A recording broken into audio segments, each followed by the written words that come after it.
მოგესალმებით კიდევ ერთხელ ძვირფასო მეგობრებო, ქალბატონებო და ბატონებო, პატივცემულო საზოგადოებო, ძვირფასო კრწანისელებო.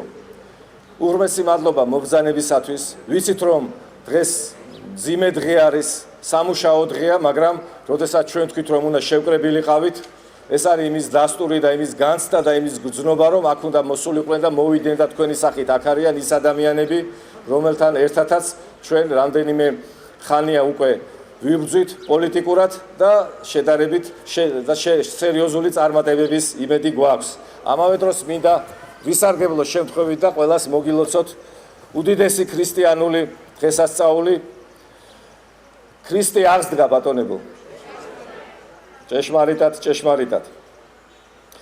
დღეს სრულიად საქართველოში ძვირფასო მეგობრებო მიმდინარეობს საარჩევნო კამპანია, რომელიც მეტნაკლებად სხვადასხვა პოლიტიკური პარტიების მიერ ერთმანეთს გავს, საუბრობენ ყველაფერზე, მაგრამ არავინ ახსენებს იმას, რითაც თქვენ და ჩვენ რამ გაყო, რითაც ჩვენი კოალიცია ამაყობს და რასაც ეფუძნება.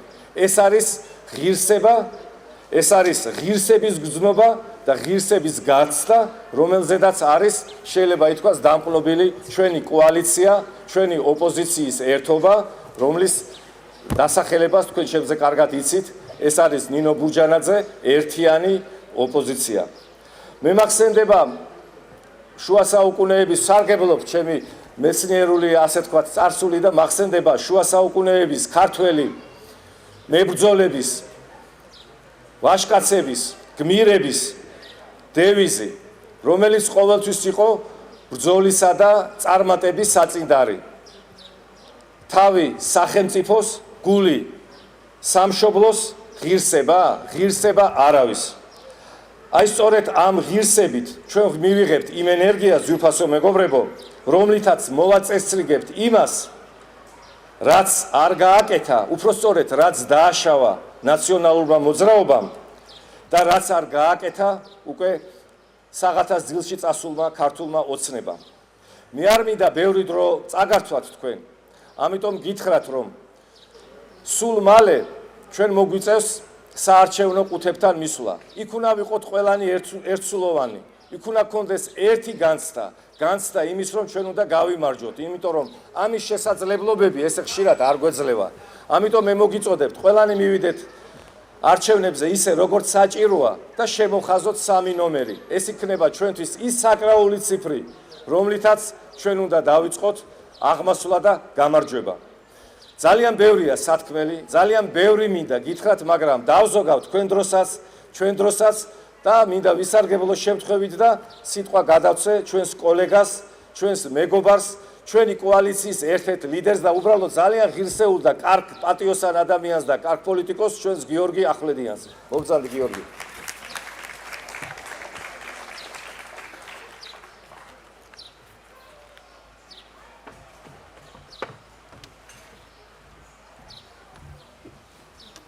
მოგესალმებით, ქალბატონებო და ბატონებო. მოგესალმებით და ძალიან დიდ მადლობას გეტყვით უპირველეს ყოვლისა იმისათვის, რომ მოიცალეთ, გამონახეთ დრო და გაქვთ სურვილი იმისა, რომ შევიკრიბოთ ამ ორშაბათ დღეს, რაოდენ რთულიც არ უნდა იყოს ეს ორშაბათი დღე, იმისათვის, რომ ვისაუბროთ და აზრი გავცვალოთ იმასთან დაკავშირებით, რაოდენ ბევრი სირთულის წინაშე ვდგევართ თითოეული ჩვენგანი და ჩვენთან ერთად მთელი თბილისის და მთელი საქართველოს მიუხედავად იმისა, თუ რაოდენ დიდი იმედების და რაოდენ დიდი აღტკინებების პერიოდი იყო საქართველოში სულ რაღაც წელიწადნახევრის წინ. მე ალბათ არ მეგულება საქართველოში ისეთი მძაფრი პესიმისტიც კი, რომელიც წელიწადნახევრის წინ შეძლებდა ეწინასარმეტყველა ისოდე რთული რეალობა, რომელშიც ჩვენ დღეს აღმოჩნდით. ის განწყობა, ის უზარმაზარი იმედები, ის მოლოდინი საზოგადოების, რომელიც წელიწადნახევრის წინ უკავშირდებოდა ერთხელ და სამუდამოდ ჩვენი ქვეყნის რეალურ მოწესრიგებას, ერთხელ და სამუდამოდ ამ ქვეყანაში თითოეული ქართველთან მიმართებაში სამართლიანობის აღდგენის, დალაგებული ურთიერთობების, მოწესრიგებული ეკონომიკის, მოწესრიგებული ცხოვრების წესის და რაც თავარია თითოეული ჩვენგანის ცხოვრების დონის ამაღლების იმედებს ერთი ხელის მოსმის სადღაც გაქრა. სულ 9 საათის წინ გავეცანი სრულიად ახალ, ცინცხალ, ასე ვთქვათ, საერთაშორისო ორგანიზაციების კვლევებს და ჩემთვის იყო გამაოგნებელი ის ფაქტორი, რომ არასდროს საქართველოში არასდროს დაფიქსირებულა ისაც დაფიქსირდა დღეს 70% ჩვენი მოსახლეობისა ამ კვლევების მიხედვით თვლის რომ საქართველო არ ვითარდება სწორი მიმართულებით. ამდაგვარი რამ არ დაფიქსირებულა არასდროს. არც ერთ კვლევაში, არც უცხოურში, არც ადგილობრივში. ყოველთვის ქართველი ერი გამოირჩეოდა სერიოზული ოპტიმიზმით. გამოირჩეოდა იმედით, რომ როგორაც არ უნდა უჭირდეს, რაც არ უნდა პრობლემები იყოს მის გარშემო, რაც არ უნდა მისი ცხოვრების დონე ვერ შეესაბამებოდეს არათუ ცივილიზებულ სტანდარტებს ელემენტარულსაც კი, ის მაინც თვლიდა, რომ ამ ქვეყანაში რაღაცა წინ მაინც მიდის და ეს ყოველი დღე რაღაცა ახალის მომტანი უნდა იყოს. დღეს ბოლო წელიწად ნახევრის განმავლობაში გამეფებული სრული აპათიის და ადამიანთა იმედგაცრუების ფონზე ირკვევა, რომ ადამიანებს აღარა აქვთ იმედი და ვეღარც ხედავენ, რომ ეს ქვეყანა მიდის წინ, ანუ სწორი მიმართულებით ვითარდება. ეს არის კატასტროფა. ეს არის ის რეალობა, რომელშიც პრაქტიკულად ჩვენ აღმოჩნდით სრულიად ძალიან მალე, წელიწად ნახევარში. როდესაც ერთი დანაშაულებრივი მოძრაობიდან გადმოვინაცვლეთ დილეტანტების მიერ ჩამოყალიბებულ მოძრაობაში, რომლებმაც ჩაგვსვეს ერთ დიდ მატარებელში და თვითონ ამოძრავებენ ამ მატარებელს, ოღონდ იმის შეგრძნება გაჩნდეს თითქოს მიდის მატარებელი წინ. მაგრამ საკმარისია ფანჯიდან გაიხედოს ადამიანმა თავის თავს შეხედოს და ყველა ხედავს რომ ერთ ადგილას ვდგევართ და რამდენიმე ადამიანი მინისტრები და პარლამენტის უმრავლესობა უბრალოდ ქმნის ამ ყანყალის განცდას რომ თითქოს მოძრაობთ. აქედან გამომდინარე განსაკუთრებული რეალობა და განსაკუთრებული სიმწვავით დგას ის პროცესი რომელიც თქვენ ნახევარში თბილისში, საქართველოს თითოეულ ქალაქში, მთელ ქვეყანაში დადგება და გადაწყვეტილების მიღების საშუალებას მისცემს უკვე თითოეულ ჩვენი ქვეყნის მოქალაქეს. ეს არის ის მომენტი, როდესაც თითოეულმა ამ ქვეყნის შვილმა უნდა გამოიყენოს როგორც მისი ხელით არსებული ხელისუფლების წყარო. და რას ნიშნავს ეს? ყოველ 4 წელიწადში ერთხელ ხან ადგილობრივ არჩევნებთან, ხან საპარლამენტო არჩევნებთან, 5 წელიწადში ერთხელ პრეზიდენტის არჩევნებთან დაკავშირებით დგება ხოლმე ეს მომენტი, როდესაც ადამიანები წყვეტენ თუ რა უნდა მოხდეს მათ ქვეყანაში. ეს სტაგნაცია, ეს ყანყალი უაზროდ და წინ წასვლა, ანუ წინ არ წასვლა უნდა დამთავრდეს და რაღაცა ახალი უნდა დაიწყოს და დაიწყოს რეალურად მოწესრიგება ამ ქვეყანაში კონკრეტული პრობლემებისა, თუ უნდა ვიყოთ ისევ აი ამ სტაგნაციის მდგომარეობაში და ამ უძრაობის ვითარებაში. ამას წყვეტს უკვე 15 ივნისს გადაწყვეტ თითოეული თქვენგანი. გადაწყვეტენ თქვენი ოჯახის წევრები, თქვენი მეზობლები გადაწყვეტენ ამას, თქვენი თანამოქალაქეები და ჩვენი ქვეყნის თითოეული მოქალაქე გადაწყვეტს. და ეს არის ხელისუფლების ყველაზე მნიშვნელოვანი წყარო.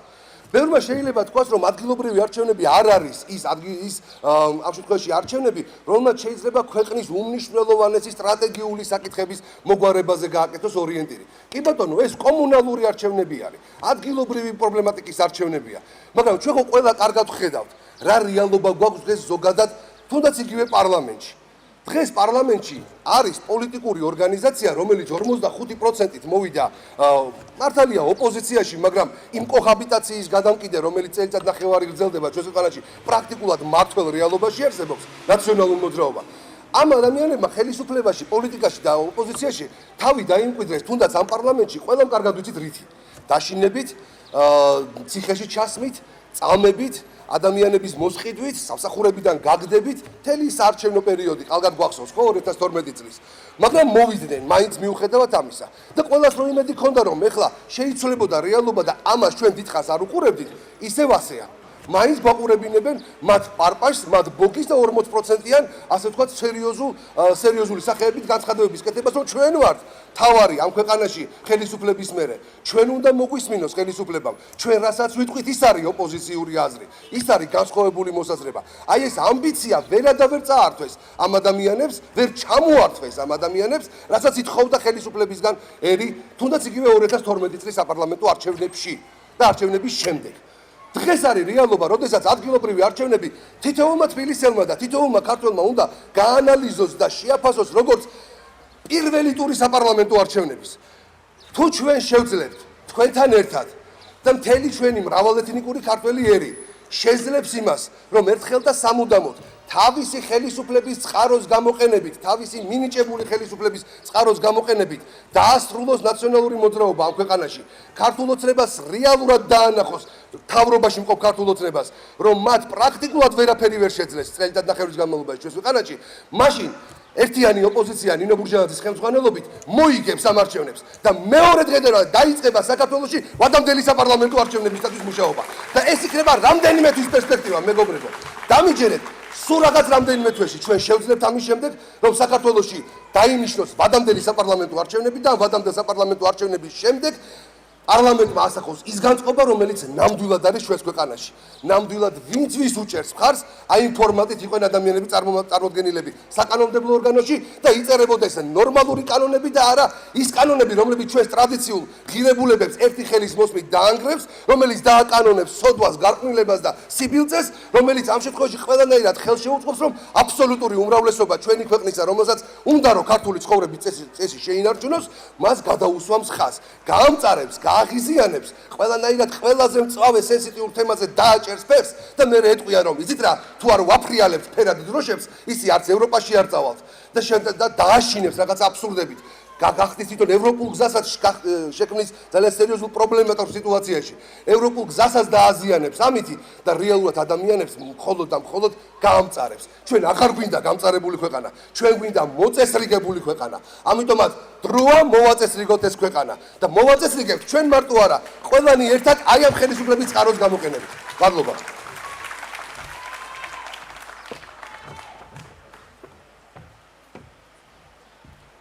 ძვირფასო მეგობრებო ნება მიბოძეთ წარმოვადგინო ადამიანი რომლის გვარი და სახელის წარმოდგენას არც აქვს ნიშნო ყველა იცნობ თქვენ მას ყველას გიყვართ იქ ჯონდი ბაღათურია ჩვენი კოალიციის ერთ-ერთი ლიდერი ქართული დასის უცვლელი ლიდერი და თავმჯდომარე და ხელმძღვანელი და სხვა თვარაფერი კიდე მეგობარიც მოგესალმებით ბატონებო დიდი მადლობა ყველას მოგზანებისთვის მიუხედავად იმისა რომ ყველამ ვიცით რა მდგომარეობა შექმნა ქართული ოცნების უპრინციპობა მე მაინც ორი სიტყვით მინდა შევეხო და კიდევ ერთხელ ავწერო მოცემულობა რომელ მოცემულობაშიც ჩვენ მოგვიწია მიღება ძალიან მნიშვნელოვანი გადაწყვეტილების შეგვექმნა კოალიცია ნინო ბურჯანაძე ერთიანი ოპოზიცია ბიზინა ივანიშვილი შეგნებულად არჩევნებამდე ქართული ოცნება დაარქვა თავის კოალიციას და ის პირდებოდა ხალხს რომ ქართველების ოცნება ახდებოდა. ჩვენ ყველა ვნახეთ რომ თავისი პირადი ცისფერი ოცნებები აიხდინეს კოალიციის ლიდერებმა და რომლებიც გამალებულად ზრუნავენ მხოლოდ და მხოლოდ პირად გამდიდრებაზე, მხოლოდ და მხოლოდ თავის პირად კომფორტზე, როგორ გადაჭრენ ერთი ძვირფასი ავტომობილი და მეორე უფრო ძვირფასი, როგორ მოიწყონ კაბინეტები, როგორ დაასაქმონ თავისი ოჯახის წევრები, ნათესავები, თავისი კლანები, როგორ ძარცვონ და გაკურდონ სახელმწიფო ხაზინა, როგორ გამოიყენონ ხალხის და სახელმწიფოს რესურსები პირადი გამდიდრებისთვის და გაძლიერებისთვის. დღეს პენსია არის 150 ლარი. ეს არის ზუსტად 40-ჯერ ნაკლები, ვიდრე პარლამენტის წევრის და მინისტრის ხელფასია.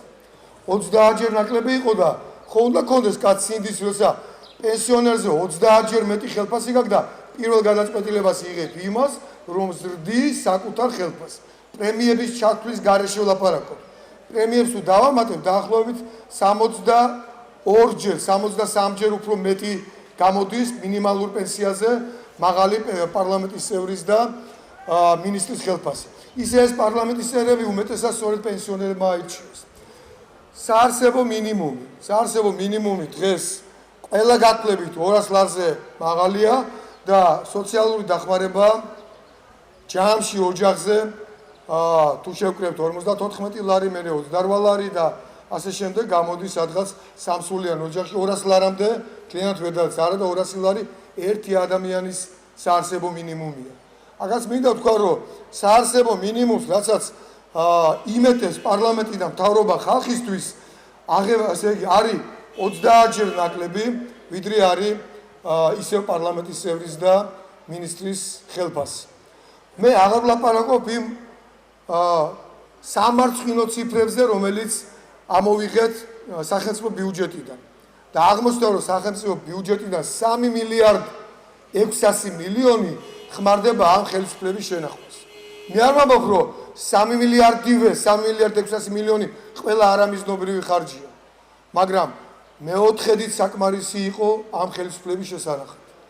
მაგალითად, მარტო სხვადასხვა ხარჯები, რომელიც გაუშიფრავი ხარჯებია, არის 850 მილიონი. ბოლოს და ბოლოს 8 მილიარდია ბიუჯეტი და აქედან 10% სხვადასხვა ხარჯები როგორ, ანუ მოულოდნელი ხარჯები. ანუ ლაპარაკი არის იმ ხარჯებზე, რომელიც ოჯახში სტუმარი რომ მოგივიდეს, გადადებული ფული რო გაქვს. ამ ხარჯებზე და ამას ხარჯავს მხოლოდ დაახლოებით ჯამში რო ვთქვა 200 კაცამდე. 200 კაცზე ნაწილდება მათ ესე იგი მანქანებზე, კომფორტებზე და ასე შემდეგ. ყველა სფერო, რომელსაც მე ახლა შევეხე, განსაკუთრებით სოციალური სფერო, განათლების სფერო, ყველა სფეროში არის რუსული მაპატიეთ სლენგი რო მოვიხმაროთ, ყველა სფეროში არის არეულობა, ანუ პოპულარულ ენაზე რო ვთქვათ ბარდაკი და ამ ბარდაკს მოწესრიგება ჭირდება.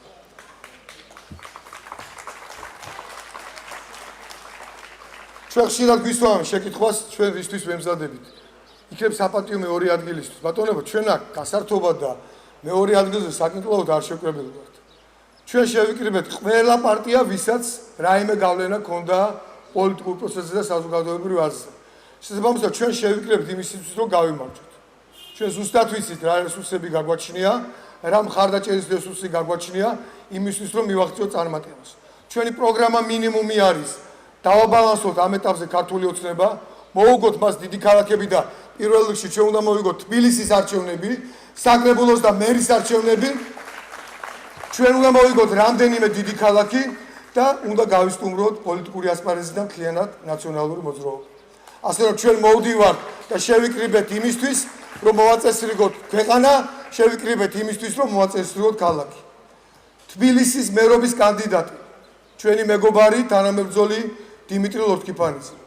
ეს არის კანდიდატი, რომელიც არც ერთხელ უახლეს ისტორიაში ასეთი მოცემულობის კანდიდატი ყველა პარამეტრით თბილისს არც ერთ ძალას ვაღიარებ, რომ ვერც იმ კოალიციებს, სადაც მე მონაწილეობდი, არ დაგვისახელებია. ეხლა ყველას ქონდა რაღაც მნიშვნელოვანი ხარვეზები. დიმიტრი არის კაცი, ქართველი, ერთგული თავისი სამშობლოსი, ერთგული თავისი ოჯახის კაცი, რომელსაც არც უღალატი არასდროს ოჯახისთვის და სამშობლოსთვის და ჩემთვის, დიმიტრისთვის და თქვენთვის ეს ერთი და იგივეა. შენ სამშობლოს როგორც შენ ოჯახს ისე უნდა უყურებდე და კაცი, რომელსაც არასოდეს უკან არ დაუხევია, არასოდეს. დიმიტრის ცხოვრება და დიმიტრის მოღვაწეობა პარლამენტში ჩემთვის პირადად იყო ხელის გულზე. ერთ შემთხვევასაც ვერ ვიტყვი, როცა დიმიტრის შეეძლო დუმილით მაინც ეპასუხა უსამართლობისთვის და უპრინციპობისთვის და უნამუსობისთვის და მან დუმილი გზა აირჩია.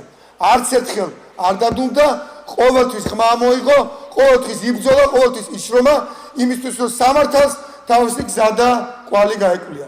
ამიტომ მოგიწოდეთ ყველას. დღეს თქვენი რიგია, თქვენი ჯერია.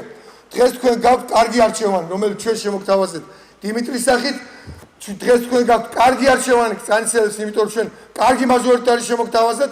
ამას ეს დიმიტრის ექსკლუზიური უფლებაა და დიმიტრი დაგისახელებს, თუმცა ვიცი რომ ბევრმა თქვენთაგან მაიცით. ამიტომ მოგიწოდეთ, გააკეთეთ ქართული არჩევანი, გააკეთეთ თბილისიური არჩევანი და დაუჭირეთ ხარი დიმიტრი ლორთქიფანიძეს, დაუჭირეთ ხარი ჩვენს მაჟორიტარს ზანიში და სხვა ასევე რაიონებში და დაუჭირეთ ხარი საკრებულოში ჩვენს პარტიულ სიას. ამას ეკრება გადამწყვეტი მნიშვნელობა.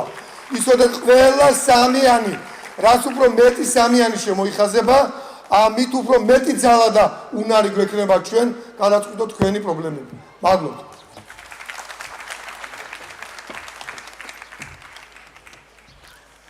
ძვირფასო მეგობრებო, ჯონდის სიტყვას გავაგრძელებ ამ თვალსაზრისით. თბილისელობა ეს უპირატესობა არ არის და განსაკუთრებულად სათქმელი რომ აი მე ვარ თბილისელი.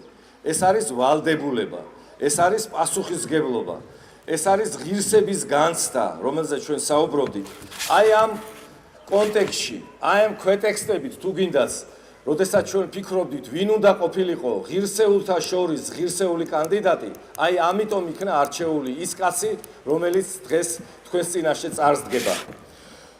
როდესაც საქართველოს ისტორიას გადავავლებ თვალს, პიროვნების დახასიათება სურთ ჩვენს მემატიანეებს, ყოველთვის წერენ ისინი იმ ეპითეტებს, დადებითს თუ არ ყოფილს, რომელსაც ეს კაცი იმსახურებს.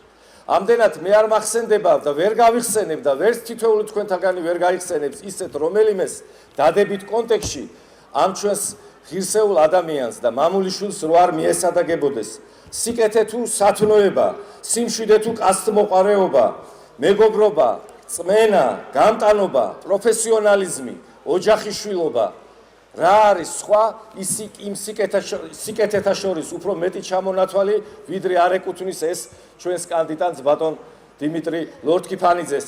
სხვა თუ არაფერი იგი არის 8 შვილის მამა, სამშობლოს 8 შვილს უზრდის.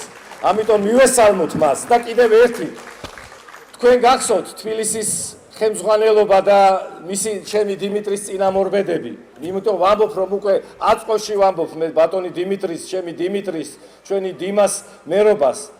დიმიტრი არის ის კაცი, რომელიც თავს გადადებს, მაგრამ რა რთული სიტუაციაც არ უნდა იყოს, თავის თანამოქალაქეებს, თბილისელებს, არანაირ სპეცნას, არანაირ ხელისუფლების დაქირავებულ გოშიებს არ გაალახინებს და სისხლარ დაადენინებს. იგი გადაეფარება მას და შეიძლება უმალთავი გასწიროს, ვიდრე ეს გააკეთოს. მე ამას ვამბობ, როდესაც მახსენდება 26 მაისი. აი ესეთი ადამიანია დიმიტრი და ამიტომ უყვართ იგი ყველას ერთად და მე მინდა მივესალმოთ დიმიტრი ლორთქიფანიძეს. ქრისტიანსკა. მოგესალმებით ჩემო უსაყვარლესო თბილისელებო, ჩემო უბნელებო. 4 ათეული წელია ცხოვრობდი მთაწმინდაზე, აცი უკვე წანისის რაიონის მაცხოვრებელი ვარ, დაახლოებით 6 თვეა და მოხარული ვარ რომ თქვენ შორის ძალიან ბევრი ნაცნობის სახეა და გპირდებით გაგიმართლოთ ის იმედები, რომელსაც ამყარებთ მომავალი მერობის კანდიდატზე, მომავალ მერზე და თუ კი არჩეული ვიქნებით თქვენი ხმათა უმრავლესობით, ძალიან ბევრ მნიშვნელოვან ცვლილებას გპირდებით სიახლესთან ერთად. დღეს ძალიან აქტუალურია საუბარი დისკრიმინაციაზე და დისკრიმინაციის ყველა ფორმის აღმოფხრის ესეთი საკანონმდებლო ინიციატივაც კი შემოიტანა ხელისუფლებამ. მაშინ, როდესაც ყველას გვახსოვს და თუ ხელისუფლებამ დაივიწყა, შევახსენებ, რომ საქართველოს კონსტიტუცია კიდევ ერთი ნიშნით, სოციალური კუთვნილების ნიშნითაც ცნობს დისკრიმინაციის შესაძლებლობას. და ჩვენი ხელისუფლება მაშინ, როცა არ იშურვებს ვიზა ლიბერალიზაციის თუ სხვა სამოქმედო გეგმით აღებული ვალდებულების გზაზე აღუსრულოს დანაპირები მის დასავლელ პარტნიორებს, ავიწყდება, რომ იგივე სოციალური ნიშნით ათასობით ადამიანი დღეს უსახლკაროდ დარჩენილი ამაოდ შეხურებს ხელისუფლებას ხელგაწყვეტილი იმისთვის, რომ თავშესაფარი მაინც მიიღოს. მე მინდა გითხრათ, რომ მე არ ვაპირებ ბევრი ნეგატივის საუბარს, თქვენ ყველანი დაღლილები ხართ ამით. თქვენ ყველანი ელით ჩემგან რას ვაპირებ მე, მაგრამ თუ არ შეგახსენეთ, თუ არ შევახსენე ხელისუფლებას, მაგალითად ის ფაქტი, რომ მიუხედავად იმისა, რომ სოციალური საცხოვრისების აგების ვალდებულება წლების განმავლობაში კანონით მონიჭებული უფლებამოსილების ქვეშ ავალია ადგილობრივ ხელისუფლებას და იგი ამას არ ასრულებს, მაშინ ჩვენ ამას აღვასრულებთ. იმ 750 მილიონიანი, თითქმის 800 მილიონიანი ბიუჯეტის ფარგლებში, რომელიც სამწუხაროდ დღესაც ნაციონალური მოძრაობის ინტერესებზე არის მორგებული.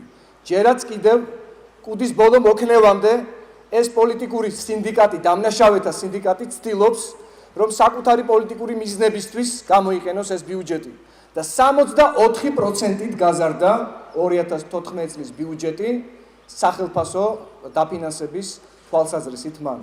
მარტივად რომ გითხრათ, თბილისის განვითარების ფონდის პიარ სამსახურის ხელმძღვანელს აქ 5000 ლარამდე ხელფასი, მაშინ როცა 450 ლარი 500 ლარამდე ხელფასი ენატრებათ ჩვენს პედაგოგებს.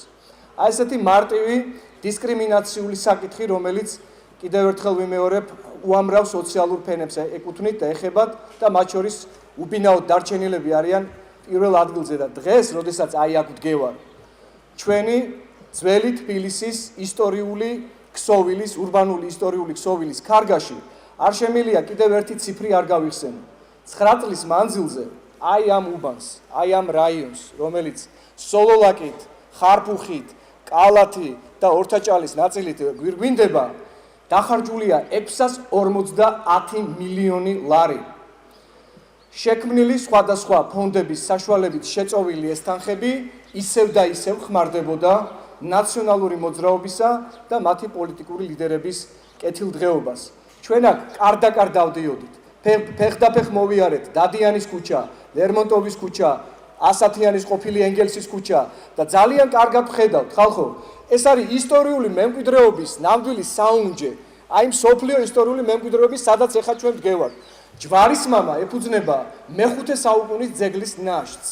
ხოლო აი ეს შენობები ყველანი არიან მე-19 საუკუნის და მე-20 საუკუნის დასაწყისის ფრანგული მოდერნის უშესანიშნავესი არქიტექტურული ნიმუშის წარმომადგენლები.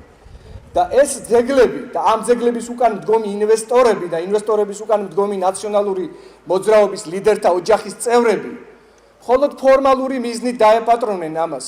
და ის პოზიტიური პირობა, რომელიც გულისხმობდა, რომ ეს შენობა ნაგებობები აღმდგარიყო თავის პირვანდელ სახეზე, დარჩა მხოლოდ დაპირებად და რა დაპირებად, რომ დანგრეულიყო თვითონ კონსტრუქცია, დარჩენილიყო ფასადები, ფასადები შემდგომ ჟამთა სიავეს შეეჭამა, დაენგრია და ეს ყველაფერი დარჩენილიყო საბოლოო ჯამში საამშენებლო მოედნად ქცეულ ტერიტორიად, სადაც ინვესტორი და მასთან დაახლოებული ხელისუფალი და კონიუნქტურის წარმომადგენელი იოლად გაშლიდა ხელფეხს და მიაღწევდა საკუთარ ფისკალურ ინტერესს და ბიზნეს ინტერესს.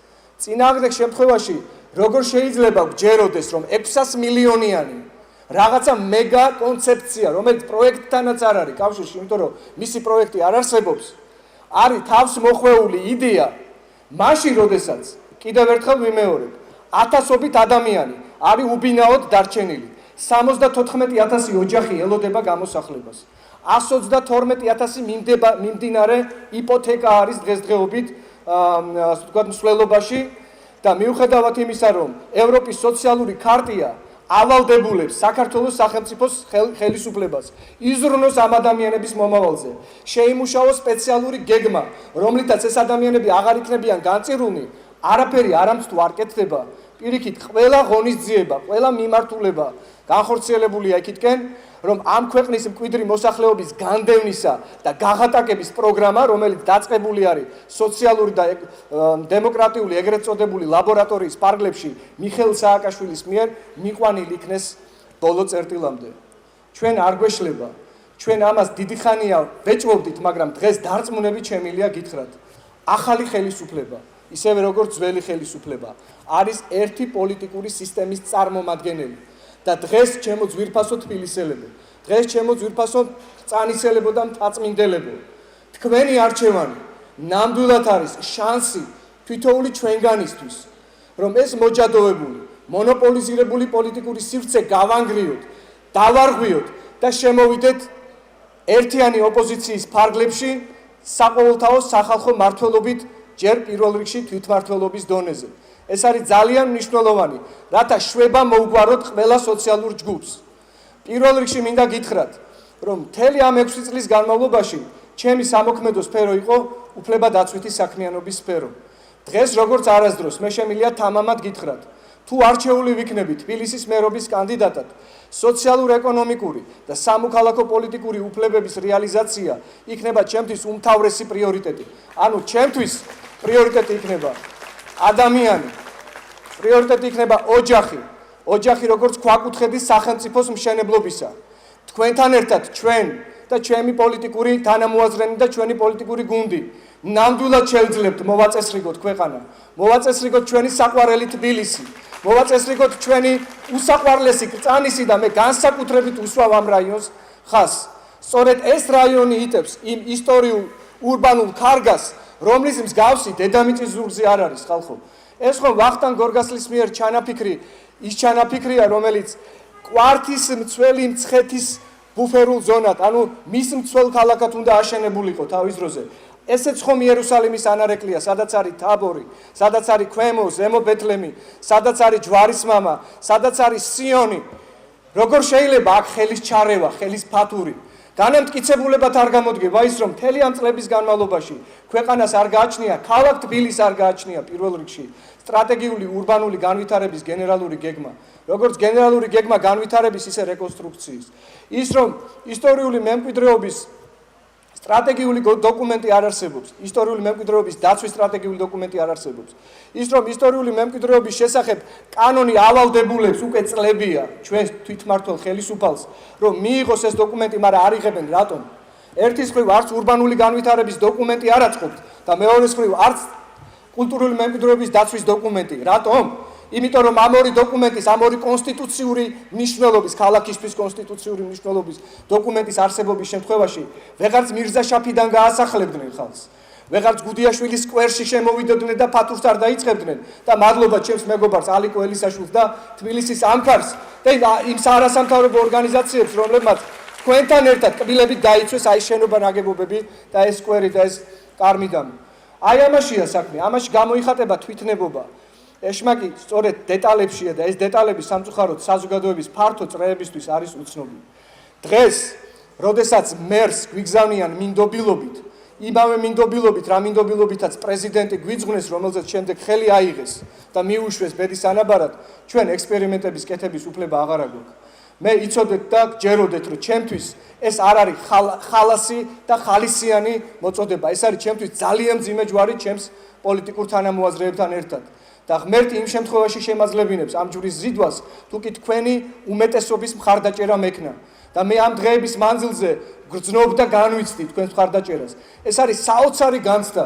სანამ არ გამოცდი ამას ვერც იგრძნობ, რას ნიშნავს იმ თანაქალაქელების მხარდაჭერა, რომელთან ერთადაც 46 წლის განმავლობაში განუხრელად გვერდიგვერდ გიცხოვრია და გიშრომია. და ბოლოს ჩვენ და თითოეული ჩვენგანის ბრძოლა, რაც არ უნდა ძლიერნი ვიყოთ, სათითაოდ რესურსულად, გამოცდილებით, პოლიტიკური მათ შორის გამოცდილებით, კაპიკი იქნება ჩვენი ფასი თუ არ შედგა ის ერთობა და ის ერთიანობა, რასაც ჩვენგან ხალხი ითხოვს. და ამ ერთიანობის შედეგად ძალაუფლების და ხელისუფლების განხორციელება მხოლოდ იმ შემთხვევაში იქნება შესაძლებელი, თუ კი ჩვენი მხრიდან სწორად და დასაბუთებულად იქნებიან წარმოდგენილნი ის მაჟორიტარი დეპუტატობის კანდიდატები, რომლებმაც ჩვენი საყვარელი თბილისის საკრებულოს დონეზე უნდა წარმოადგინოს.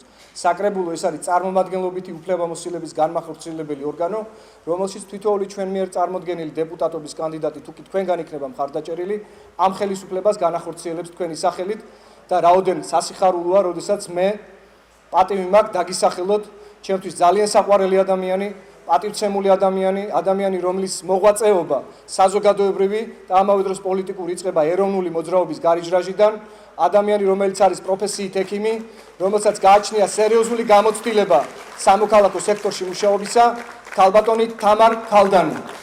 თხოვ ქალბატონ თამარს მოგზავნდეს ტრიბუნასთან.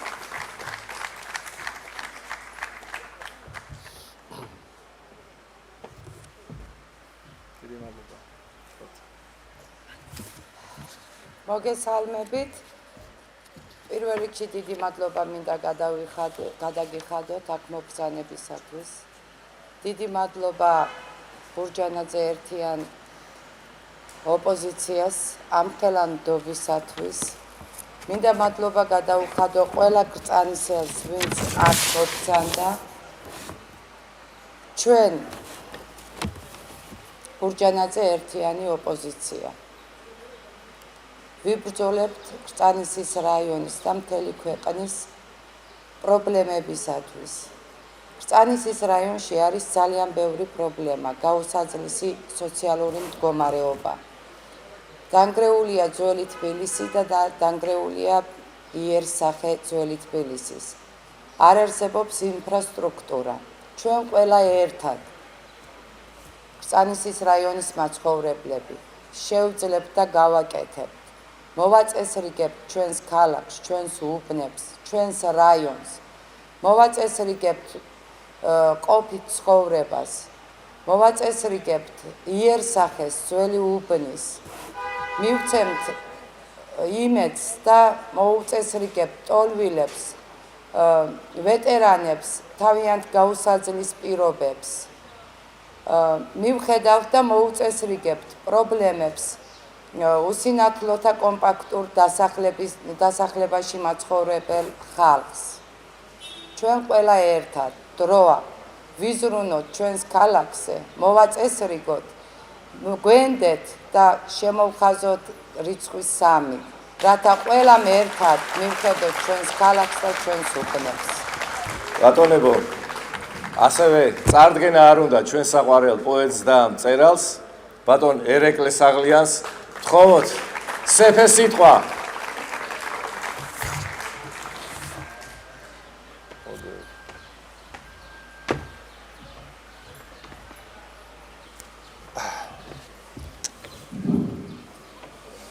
ჩემი გამოსვლა ნუ გაგიკვირდებათ, იმიტომ რომ მე პატრიოტ ალიანსს განვეკუთვნები, მაგრამ ხედველობაში მივიღოთ ის, რომ დღეს სამწუხაროდ საქართველოში ლანძღვა გინება ურთიერთობის უმთავრეს ფორმად იქცა და დროა დასრულდეს ეს.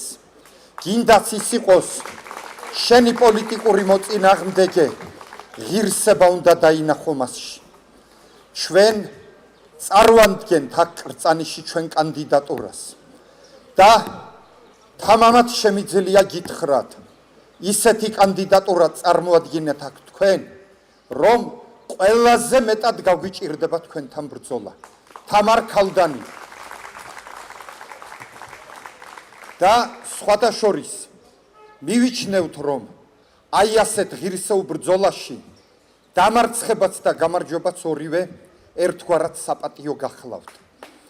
მე ბევრი რამე შემიძლია გითხრათ ამ ადამიანზე, მის ოჯახზე, არის ისეთი ნიუანსები, რომელიც ბავშვობიდანვე მოყვებათ ადამიანებს და ამიტომ საწყენად ნუ მიიღებთ, შეიძლება ისეთი რამეც გითხრათ, რაც ბევრმა თქვენგანმა არ იცოდეს. კერძოდ რა, ამ გვარმა ღირსეულ სხვა მოლახელებთან ერთად საქართველოს შემოუნახა მაცხოვრის უნიკალური ეკლესია. რით არის ეს უნიკალური? დაფიქსირებული ამ ეკლესიაში ორი დიდი ისტორიული კვალი. პირველი ეს არის საქართველოს ერთიანობის კვალი, ბაგრატ მესამის დროინდელი ფრესკა, მაცხოვრის ფრესკა ამშვენებს საკურთხევლის კონქს. და დანარჩენი კედლები საქართველოს ზეობის ხანის კვალი, თამარ მეფის დროის კვალი. ეკლესიაში არის ერთდროულად მე-10 საუკუნის ბოლო პერიოდის და მე-12 საუკუნის ფრესკები. თამრიკო არის ძირძველ ქართულ ოჯახიდან, ტრადიციულ ოჯახიდან გახლავთ ის. მამამისი ცნობილი მედიატორი, სოფლის თავკაცი, სოფლის ხელმძღვანელი და მის ხელში წლების მანძილზე მულახის სასოფლო საბჭო მოწინავეთა რიგებში იყო ყოველთვის. უდიდესი ნიჭით დაჯილდოებული კაცი. დედა გუჯეჯიანების დიდ საგვარეულოდან. ყველამ კარგად ვიცით ახლა ეს გვარი შორს ნუღარ წამიყვანთ ქართულ კლასიკურ მწერლობაშიც კი არის ეს გვარი შექებული და სხვათა შორის არც შემთხვევით. აი სწორედ ასეთი ოჯახიდან გახლავთ ეს ადამიანი. მე მახსოვს, როცა ცხონებულმა ზურაბ ქაფიანიძემ ჩვენს ხელმძღვანელს უთხრა, ისეთი კაცი მაინც ყავდეს ხელისუფლებაშიო, რომ სოხუმამდე რამე საიდუმლოსო რო გაატან, აი საიდუმლო ჩაიტანოსო. ახლა როგორ არ იყვნენ? იყვნენ იმ პერიოდში ესეთი ვაშკაცები, ესეთი კარგი ქართველები, მაგრამ სამწუხარო დამინც ვერ ქმნიდნენ ისინი. და აი ამადაც საყვედურობდა ჩვენი დიდი მამულიშვილი ჩვენს ხელმძღვანელს ამას. თამრიკო არის ის ადამიანი სახელმწიფო საიდუმლოს რო ანდობ. არა მარტო პირად საიდუმლოს. შეიძლება ქვეყნის ბედი ანდო მაგ ადამიანს. იმიტომ რომ არასოდეს არ გადადგამს ისეთ ნაბიჯს, რომელიც საზიანო იქნება ქვეყნისთვის. თამრიკო ქალდანს თქვენ ვერ დაითანხმებთ იმაზე, რომ ჩვენი კულტურის ძეგლები ვინმე მხელყოს. ვინც არ უნდა იყოს, გინდაც ეს მისი პარტიიდან მოდიოდეს ეს დირექტივა, პირველი გადაუდგება მას და პირველი შეეწინააღმდეგება. ამიტომ განურჩევლად იმისა, თამრიკო რომელი პოლიტიკური მოძრაობის წევრი გახლავთ, ის არ არის იმ მოძრაობის შვილი. თამრიკო არის მხოლოდ საქართველოს შვილი. აი ეს არის უმთავრესი. და თამრიკო თვითონ პარტიული ინტერესებიდან მომდინარე კიდევაც უნდა მაწუხებდეს შენისთანა მოწინააღმდეგის ჩასმაკ, მაგრამ მიხარია, იმიტომ რომ ყოველგვარ პოლიტიკურ მოძრაობაზე მაღლად გახარ შენ. ჩემი სისხლი ხარ, ჩემი ღვიძლი ხარ, გულის გულში მყავხარ და ასე რომ მე ამ მრჩევლები, რომლებიც მოსული არიან აქ, აი პირდაპირ წარუდგენ შენ თავს როგორც ღირსეულ ადამიანს და ვამაყობ რომ ჩვენს მოძრაობას ასეთი მოწინააღმდეგე ყავხარ.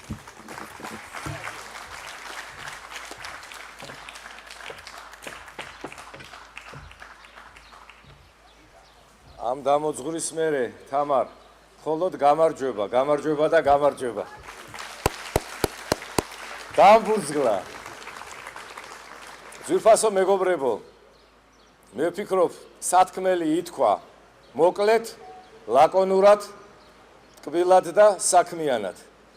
დაგვრჩენია მცირედი. ეს მცირედი არის ის, რომ ყველანი ჩვენს მეგობრებთან, ჩვენს ახლობლებთან, ჩვენს თანამებრძოლებთან ერთად მივიდეთ არჩევნებზე და ჩვენი მომავლისთვის და ჩვენი ერთიანი წარმატებებისთვის შემოხაზოთ 3 ნომერი, შევებრძოლოთ იმათ, ვისაც არ უყვარს ქვეყანა, ყოველ შემთხვევაში ვერ ხედავს ამას ისე, როგორც საქართველოს ეროვნულ და სახელმწიფოებრივ ინტერესებს ჭირდება, დაუჭიროთ მხარი ერთიან კოალიციას, ნინო ბურჯანაძე ერთიანი ოპოზიცია და წავიდეთ ნაბიჯ გამარჯვებისკენ. დიდი მადლობა მომბრძანებისთვის, კარგად გრძანდებოდეთ, ძალიან გვიყვარხართ ყველა.